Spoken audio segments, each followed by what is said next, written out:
So hello everyone. So from the paper name research methodology, I choose the topic interdisciplinary insights data collection method. This is Pooja Bua, and I'm going to talk about what are some of the data collection methods, various data methods from which we can get the data for our research and other things.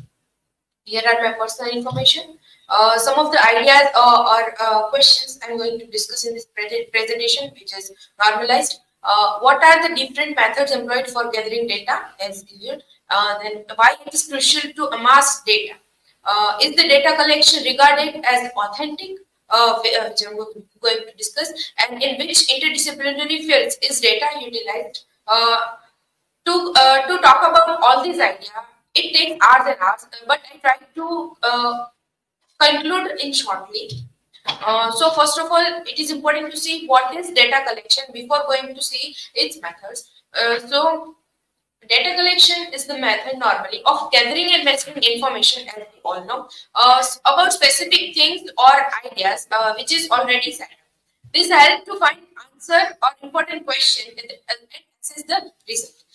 Every field of study, like science, humanities, and business, use data collection to learn and make decisions. Now, in the process of data collection, start after you have clearly, these are some ideas that clearly define your research problem and develop a plan or design for your study. When deciding on method or collecting data, research need to consider two types of data. Here, normally three types of data, but mainly two types of data: primary, secondary, and third is tertiary data. According to Kothari, primary data is information that you collect directly, and the secondary data is something is information that already been gathered, and we got information from that.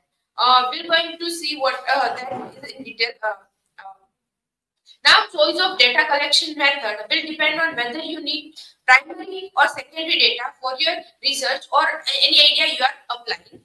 If you require primary data, you will need to use methods like survey, interviews, experiments, or observation kind of thing.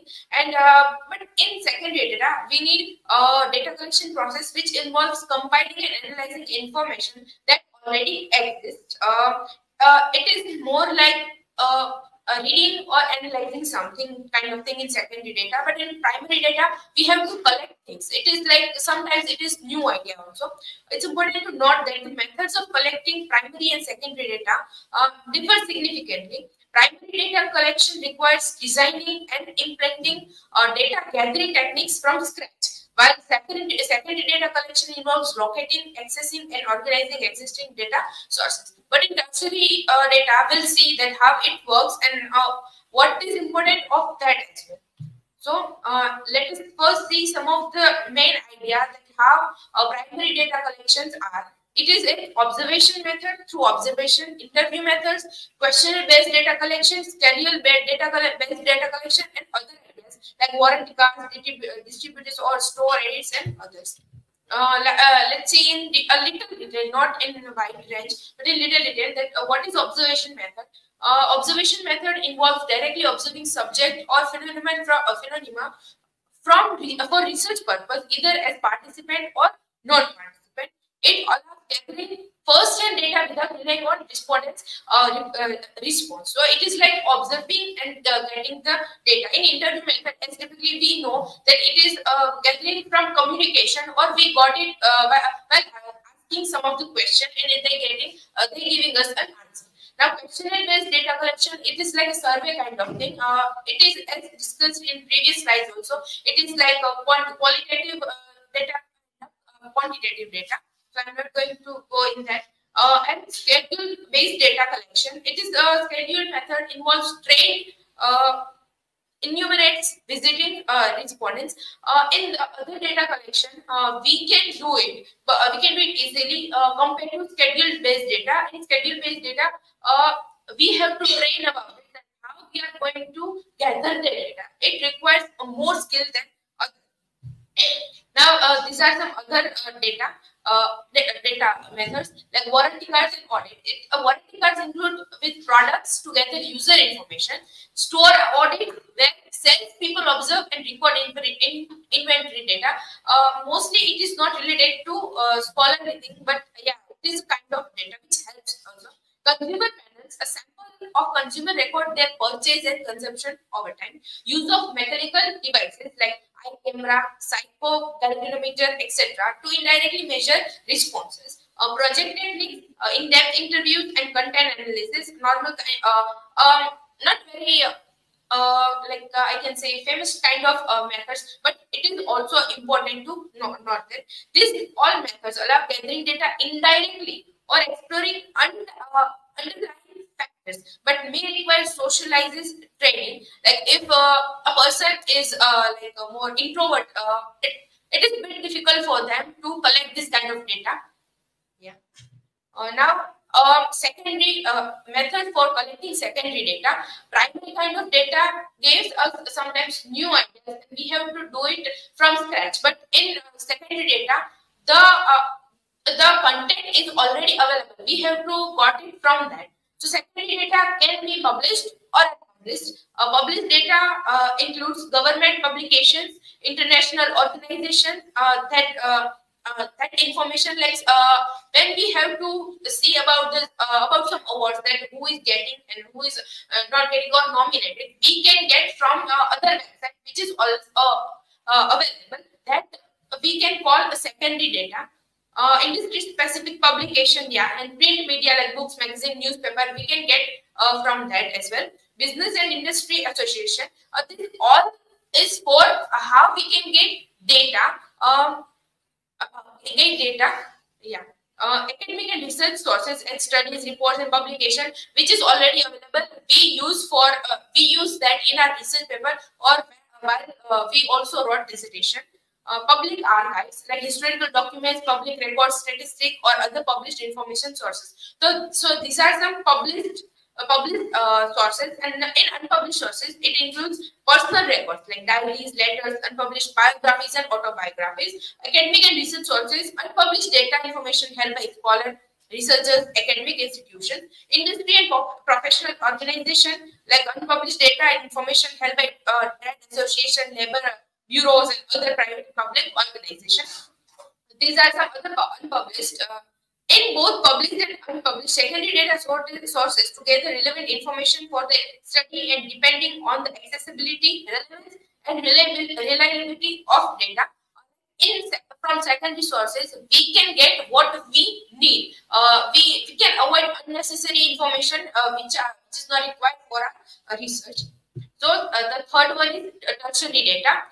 Tertiary data is also important with these two type of data. So it is third party data collection, refers to obtaining data or information from sources outside of your organization or original sources. So 1, 2, and third. So third stage is called tertiary data. Some common example of third party data include data brokers, aggregators, government agencies and market research firms, data reseller, and public database. This I get from Cloud AI and from this from an article written by Cortem. So the main advantages of using third-party data are convenience, cost saving, and access to data you may not have resources or collect independently. Like I can give example for tertiary data which I used in yesterday's presentation. I was not able to find a poem. There are some poems which we are not able to find, or other data which we can directly access or we find it. So for that we can use tertiary data for that. However, you rely on third-party data collection, so there are some problems or question about authenticity of that as well. So companies often use third-party data in combination with their own first-party data to enrich their database, identity, new patterns, and insights, etc. Now, with that, I have also some other types of it which can be important to know as well. So first is case study data. The case study method involves an in-depth investigation of a single unit, such as a person, group, organization, or situation. There are some key points about case study method, said in the book of research methodology by C.R. Kothari. comprehensive examination of all factors and relationship within the unit. Takes the qualitative approach, gathering detailed information beyond just numbers. Aims to understand the unique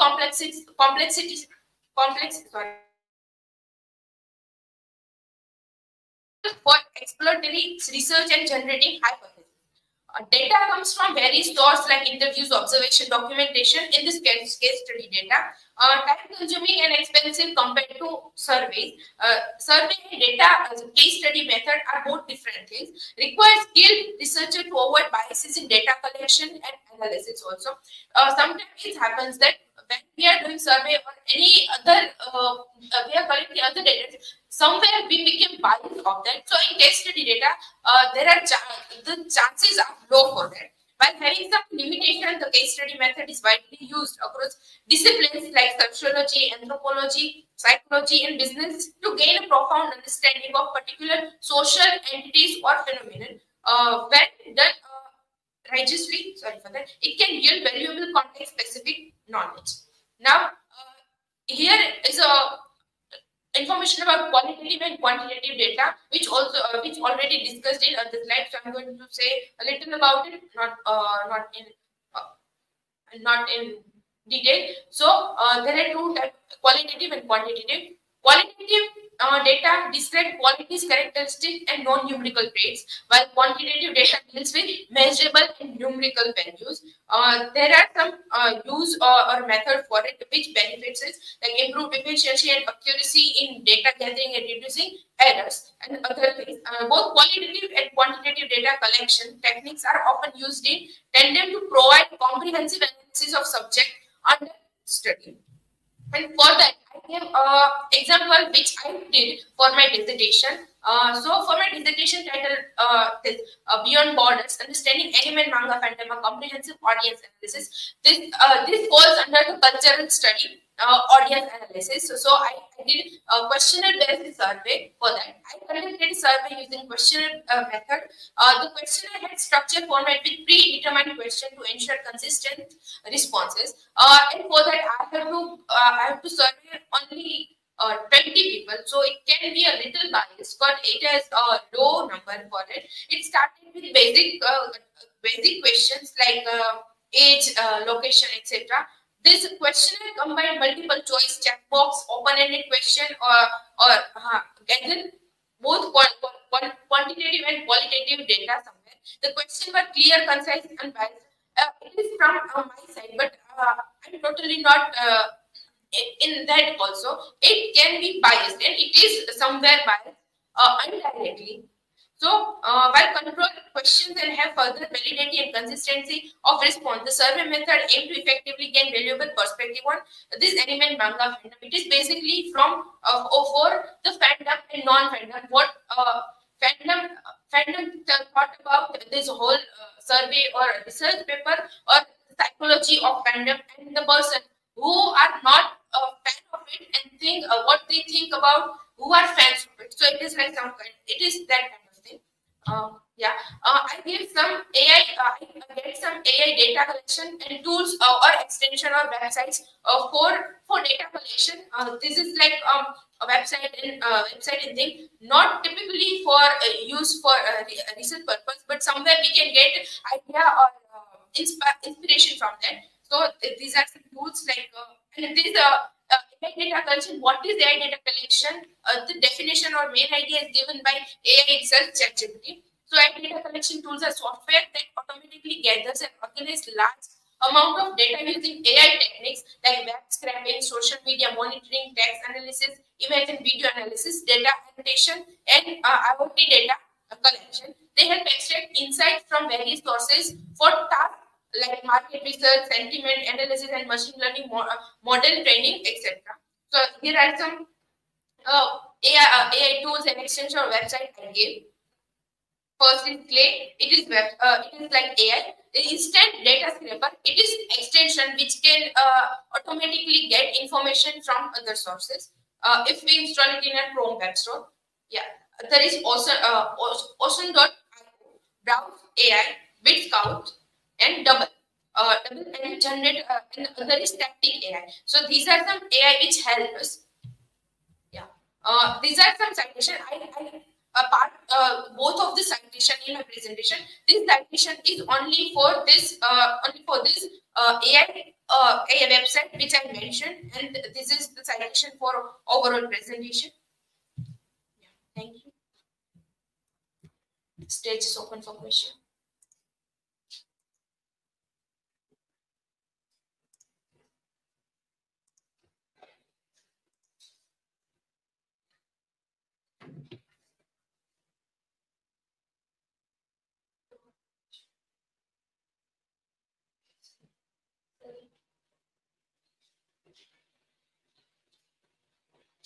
So, Pooja, what are the advantages of incorporating diverse perspectives from multiple disciplines in data collection?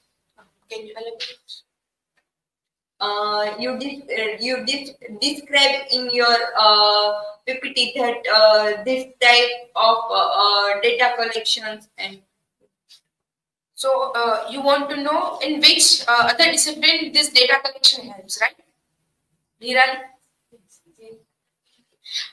So in this data collection is, as I mentioned, is not only for a particular discipline, but it is for various disciplines. We can use it in our research paper. We can use it in other methods. We can use it for other information. In the discipline, mostly it happens in humanities field in ELT as well. So in that discipline or in that field, this data collection method used mostly other than compared to others.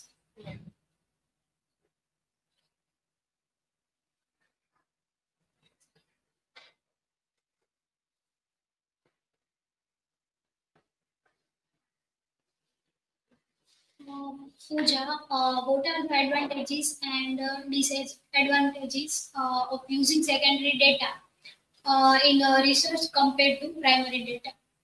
Okay. In advantages, there are so many advantages, but in disadvantages, I don't think so. There are any disadvantages. May they have, but I'm not considering as disadvantages. Mostly advantages, because other than primary data, the secondary data is the data or is the sources which is useful to us and gave us more insight in a particular topic. So there are so many disadvantages and give a total in detailed information about what we want to say.